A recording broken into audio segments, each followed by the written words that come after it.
FATF financial action task force एक ऐसा आलमी अदारा, एक इंटरनेशनल वॉच डॉग जो कि दूसरे ममालिक पे नज़र रखता है कि कहीं वहाँ पे टेरर फाइनेंसिंग तो नहीं हो रही, मनी लॉन्ड्रिंग तो नहीं हो रही।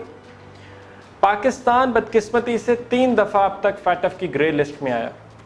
पहली दफ़ा 2008 से 2010 तक, उसके बाद 2012 से 2015 तक। अब की बार 2018 से लेके ये चौथा साल है कि पाकिस्तान FATF की ग्रे लिस्ट में रहा है। अब ग्रे लिस्ट में अगर आप आ जाते हैं FATF की, तो दैट मीन्स आपके ऊपर इंक्रीज मॉनिटरिंग की जाती है। उसका नुकसान ये होता है कि आपकी जो ट्रेड अपॉर्चुनिटीज़ हैं वो कम हो जाती हैं, आपकी इकोनॉमी जो है वो श्रिंक हो जाती है, आपका FDI जो है, फॉरेन डायरेक्ट इन्वेस्टमेंट जो है वो भी कम हो जाती है। तो इट्स अ बिग प्रॉब्लम। तो पाकिस्तान का उससे निकल जाना ये बड़ी खुशाइन बात है, बड़ी इट्स अ बिग न्यूज़। लेकिन अहम सवाल ये है कि इसका क्रेडिट किसको जाता है? इसका क्रेडिट सिर्फ और सिर्फ इमरान खान, PTI और इनसे बढ़कर हमाद अजहर को जाता है, जो कि स्पेशल कोऑर्डिनेटर थे इस सारे मामले पर। प्रेजेंटली तो PMLN की हुकूमत है और PDM ने जब से ये रिजीम चेंज हुआ है, उन्होंने आके कोई ऐसा मैयर नहीं अडॉप्ट किया स्पेसिफिकली इस पर्पज़ में। तो फिर उनका क्रेडिट उनको देना या कोई इस सिलसिले की बात करना वो बिल्कुल इट्स रॉन्ग, गलत बात है। ये सारा credit must be given where it's due. हमें सियासी ब्लेम गेम से हटकर अपने मुल्क के लिए सोचना चाहिए, ये बात मैं हमेशा कहता हूँ। और मुल्क की बेहतरी के लिए जो काम करे उसको इंडोर्स करें, अप्रिशिएट करें। तो हमाद अजहर साहब के लिए एक बहुत बड़ी विक्ट्री है, ये PTI हुकूमत के लिए एक बहुत बड़ी विक्ट्री है, और सबसे बढ़कर इमरान खान के लिए, जिन्होंने हमेशा से इस काम को लेके या दूसरे कामों में आगे बढ़कर पाकिस्तान के लिए कदम बढ़ाया।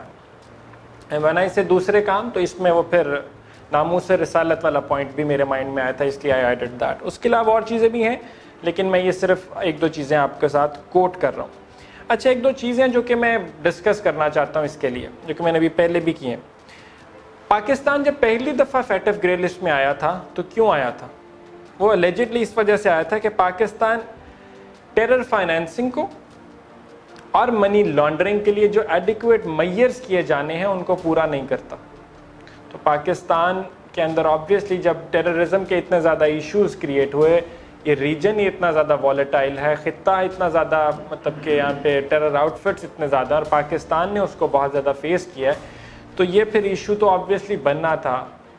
इसी सारी सिचुएशन के अंदर मुझे अप्रैल 9 याद आता, जब हाफिज़ सईद साहब को 33 साल के लिए इम्प्रिजन किया गया।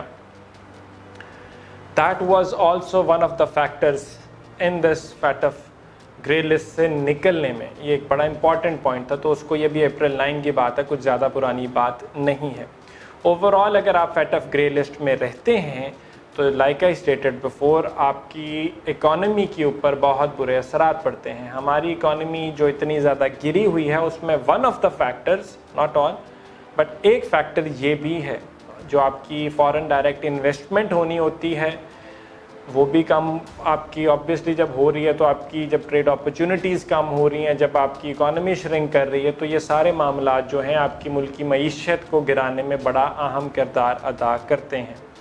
तो like I stated before, all of the credit must be given where it's due, and Hamad Azhar Sahab deserves all the credit that he is being given for it.